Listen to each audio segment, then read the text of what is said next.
उठ राधा, राधा का आधा भी होती तो काम चल जाता, लेकिन पता नहीं मम्मी यार संडे को तो सोने दो कम से कम, अभी नहीं उठ रही मैं। 11 ही तो बजे, मम्मी छोड़ो ना, रात को वैसे भी देर से सोई थी, शनिवार था। क्या तेरा दिमाग चलता रहता है, कभी उठती है टाइम से?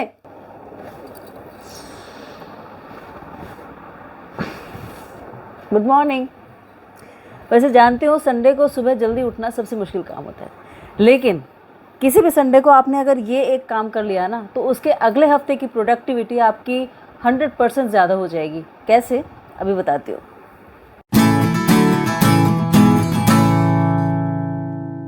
जी हाँ, तो आज बात डी क्लटरिंग की। डी क्लटरिंग मतलब सारी चीज़ें ठीक से व्यवस्थित रखने की। अब वैसे सुनने में ये थोड़ी सी मम्मी टाइप बात लगती है, लेकिन है बहुत इम्पॉर्टेंट इसीलिए है क्योंकि हमारी इमोशनल हेल्थ, हमारी फिजिकल हेल्थ, हमारी मेंटल हेल्थ, तीनों इससे जुड़ी हुई हैं।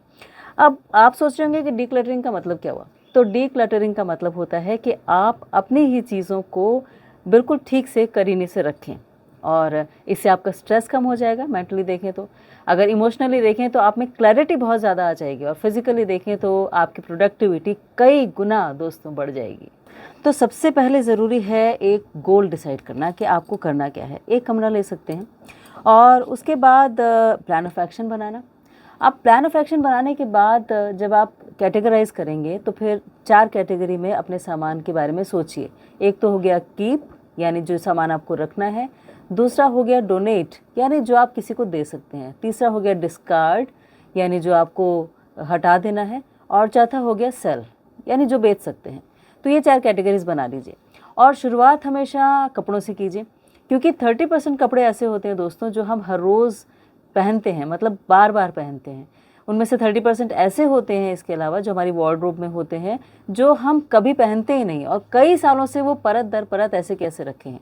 और 40% कपड़े ऐसे होते हैं जो कभी कभार ही यूज़ होते हैं, जैसे कि किसी ओकेजन पे, इसलिए वो कपड़े तो ज़्यादा खरीदने ही नहीं चाहिए। तो उनमें से सॉर्ट आउट कीजिए कि क्या क्या ऐसे कपड़े हैं जो आप पहनते ही नहीं हैं, और कब तक उन्हें रखेंगे। अच्छा है किसी को डोनेट कर दिया जाए, किसी को दे दिया जाए। फिर बारी आती है किताबों की, तो किताबों की भी सॉर्टिंग ऐसे ही कर सकते हैं, और ऐसे हर सामान को आप सॉर्ट आउट कर सकते हैं। अब इसमें चैलेंज ये आता है कि बहुत सारी चीज़ों से हमारी बहुत सारी सेंटिमेंटल वैल्यूज़ अटैच्ड होती हैं, यानी उन्हें देखकर हमें बहुत सारी पुरानी बातें याद आती हैं, और इसीलिए हम उन्हें हटा नहीं पाते। बार बार देखते हैं और वापस अपनी अलमारी में लगा देते हैं, जबकि सालों साल से उसका कोई यूज़ नहीं हुआ। तो उसके लिए कोई फैमिली फ्रेंड या फिर किसी ऐसे इंसान से जिससे हम बहुत क्लोज हैं, उसकी मदद ली जा सकती है, और उनसे बात करके हम थोड़ा सा हल्का महसूस करते हैं, वेंट आउट मिल जाता है, और तब हम ये जो डी क्लटरिंग है इसे आसानी से कर सकते हैं। अच्छा, इसमें कौन मेरी मेथड बहुत इंपॉर्टेंट है। वो मेथड ये कहता है कि आप वही सामान रखिए जिसको देखते ही आपकी आंखों में चमक आ जाती है, और जो आपको बहुत खुशी देता है। जो सामान आपको खुशी कम देता है या फिर अब नहीं देता, इंपॉर्टेंट नहीं है, उसे आप डोनेट कर सकते हो। और इसी तरह से आप अपनी कैटेगरीज बना लीजिए। तो जैसे जैसे आप ये श्रेणियाँ अलग अलग बनाते जाएंगे, वैसे वैसे आप अपने सामान को डिस्कार्ड कर सकते हैं, डोनेट कर सकते हैं, सेल कर सकते हैं, या फिर अपने पास रख सकते हैं। अब मान लीजिए सारा संडे डीक्लटरिंग हो गई और हमने पूरा सामान निकाल दिया, जो रखना था रख लिया, सेल कर दिया, डोनेट कर दिया, डिस्कार्ड कर दिया, लेकिन फिर क्या? फिर हम बैग उठाएंगे और फिर शॉपिंग के लिए चले जाएंगे। अब उसमें ज़रूरी ये है, अगर आपको इसे एक मेंटेन्ड हैबिट बनाना है, तो ज़रूरी ये है कि इस बात को समझें कि हमारी नीड्स एंड वांट्स क्या हैं। नीड्स वो जो बहुत ज़्यादा ज़रूरी हैं, और वांट्स वो जो हम मार्केट जाते हैं और सिर्फ सेल देखकर ख़रीद कर ले आते हैं। तो इस बात का डिफरेंस रखना और इसे हमेशा अपने माइंड में कॉन्शियसली सोचते रहना बहुत ज़्यादा ज़रूरी है।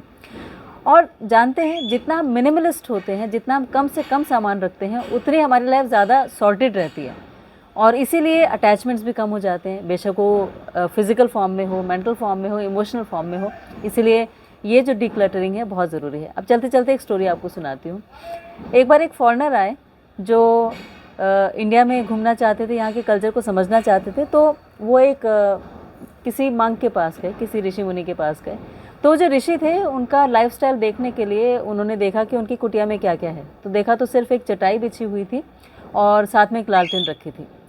अब उन्होंने ये सोचा कि ये जो हैं ये कैसे रहते हैं, क्योंकि ये तो सिर्फ चटाई और लालटेन है। तो उन्होंने पूछा कि आपका सामान कहाँ है। तो जो ऋषि थे उन्होंने पूछ लिया आपका सामान कहाँ है। तो उन्होंने एक छोटा सा बैग दिखाया और कहा कि ये है मेरा सामान, क्योंकि मैं तो यहाँ विदेशी हूँ, फॉरेनर हूँ, तो मैं ज़्यादा सामान लेके क्या करूँ। तो फिर जो ऋषि थे उन्होंने कहा मैं भी यहाँ पर विदेशी हूँ, फॉरेनर हूँ, ये मेरा घर नहीं है। तो बस इसी बात को समझना बहुत ज़रूरी है दोस्तों कि इस धरा का इस धरा पर सब धरा रह जाएगा। इसीलिए बहुत ज़्यादा सामान इकट्ठा करके हम बहुत ज़्यादा फ़ायदा अपने लिए नहीं कर रहे हैं। तो मिनिमलिस्ट रहने के लिए डी क्लटरिंग बहुत ज़्यादा ज़रूरी है, और इसे अगर जीवन में अपनाते हैं तो बहुत सारी चीज़ें अपने आप ठीक हो जाती हैं। तो प्लीज़ अपना बहुत ख्याल रखिएगा, डी क्लटरिंग कीजिएगा सामान की। संडे को देर तक सोना अच्छा लगता है, लेकिन अगर एक संडे थोड़ा सा जल्दी उठ गए आप तो काफ़ी चीज़ें सॉर्ट आउट हो जाएंगी।